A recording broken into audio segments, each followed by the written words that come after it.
very much shocked and saddened to hear the message of Ajit Pawar, Deputy Chief Minister. He died today morning in a plane crash. I'm really shocked to see the news. There is no safety and security of the people of this country. Even the political leaders, I do not know what is the fate of the opposition political parties, but he was very much with the ruling party. But before few days ago, I came to know that from social network that somebody from other party, they gave a statement that Ajit Pawar is willing to leave the BJP. And now what happened today, I need proper investigation under the supervision of Supreme Court. Only we have the trust on Supreme Court, no other agency. All the agencies are being totally purchased. And really it's a great loss for the country. Maybe he is from the opposition. Now he is from the opposition. But tomorrow he is supposed to join the original force of their party. My condolences to the family, Maharashtrian people, and also my condolence to the Sharad Pawar ji and Ajit Pawar ji's family. And for that reason, I am so shocked. So we cancelled our daily program today, but we will decide it tomorrow. প্রমাণ হয়েছে এই রাজ্যে সরকার নেই। সরকার কার্যত চোখ বন্ধ করে আছেন এবং মুখ্যমন্ত্রী তার বাড়ির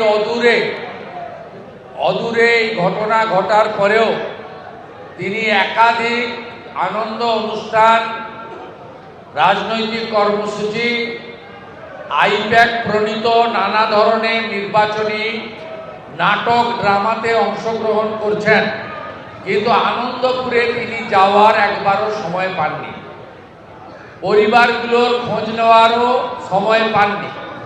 আমাদের মনে হয়েছে যেহেতু যারা মারা গেছে তাদের মধ্যে কেউ বিশেষ সম্প্রদায়ের বা বিশেষ ভোট ব্যাংকের কেউ নেই, তাই মাননীয় মুখ্যমন্ত্রী তার রাজধর্ম বা মানবিক ধর্ম পালন করার ন্যূনতম সৌজন্য দেখাতে পারেননি।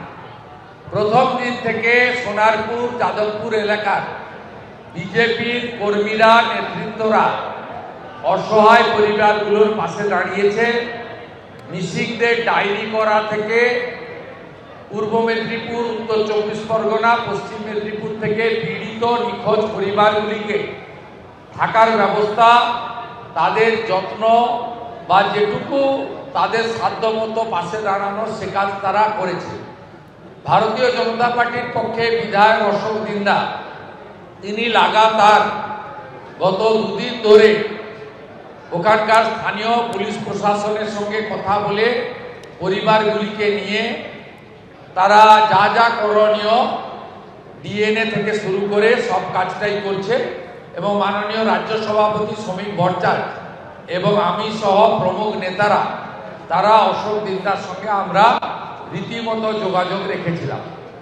আমরা মনে করি ওই এলাকায় এই দুর্ঘটনার পিছনে দুর্নীতি আছে, উন্নাসিকতা আছে, স্থানীয় বিধায়ক, থানা, পৌরসভা এবং এই অবৈধ কারখানার মালিকের যোগ সাজসে ওয়েটল্যান্ডের মতো জায়গায় জলা জমি ভরিয়ে সম্পূর্ণ বেআইনি স্ট্রাকচার,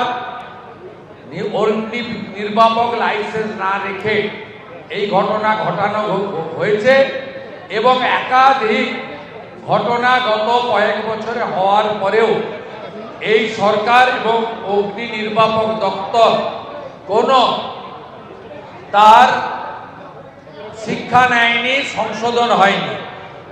আমরা ফায়ার ব্রিগেডের মন্ত্রী সুজিত বসুর পদত্যাগ দাবি করছি। যেভাবে মিসি কাণ্ডে ক্রীড়ামন্ত্রীর অপদার্থতা সামনে এসেছিল, আমরা ফায়ার ব্রিগেডের মন্ত্রীর অপদার্থতার জন্য দায় স্বীকার করে পদত্যাগ দাবি করি এবং এই সম্পূর্ণ ঘটনা বিচার বিভাগীয় তদন্ত সিটিং জাজকে দিয়ে হওয়া উচিত। এতে কর্পোরেশন, নরেন্দ্রপুর থানা, স্থানীয় কাউন্সিলর, স্থানীয় তৃণমূলের বিধায়ক এবং শাসক ঘনিষ্ঠরা যুক্ত বলে আমরা মনে করি। আগামীকাল বিরোধী দলনেতার নেতৃত্বে 20 সদস্যের বিজেপি এমএলএ লেজিসলেচার পার্টি ওই এলাকায় কালকে যাবে প্লেস অফ অকারেন্স ভিজিটের জন্য। কেন দুদিন পরে আমরা যাচ্ছি, তার কারণ আমরা চেয়েছিলাম যাতে যে সমস্ত ব্যক্তি দগ্ধ হয়ে মারা গেছেন, নৃশংস মৃত্যু হয়েছে, তাদের যথাযথ দেহ উদ্ধারের কাজ হোক। ফায়ার ব্রিগেড, ফরেনসিক, পুলিশ উদ্ধারকারীদের কাজে যাতে কোনো বাধা না হয়, তাই আমরা বড় টিম নিয়ে যাইনি। কেবলমাত্র অশোক দিন্দা, ওই এলাকার ভারতীয় জনতা পার্টির প্রমুখ নেতৃত্বরা সহযোগিতার কাজ করেছে। আগামীকালই পরিদর্শনের পরে আমরা একটি প্রতিবাদ মিছিল করে নরেন্দ্রপুর থানার উদ্দেশ্যে যাব এবং সেখানে গিয়ে আমরা শান্তিপূর্ণ গণতান্ত্রিকভাবে বিজেপি এই এত বড় ঘটনার প্রতিবাদ করব। তারপরেও যদি ওরা ব্যবস্থা না নেয়, নিখোঁজ পরিবারের লোকজনকে নিয়ে বিরোধী দলনেতা যেখানে যাওয়ার দরকার হলে সচিবালয়ের সামনে গিয়েও যদি নিখোঁজ পরিবারকে নিয়ে বৃহত্তর ধর্ণা অবস্থান করতে হয়, ভারতীয় জনতা পার্টি সে কাজ করবে, এটুকু আমি আশ্বস্ত করতে চাই। এবিপি আনন্দ, এগিয়ে থাকে, এগিয়ে রাখে।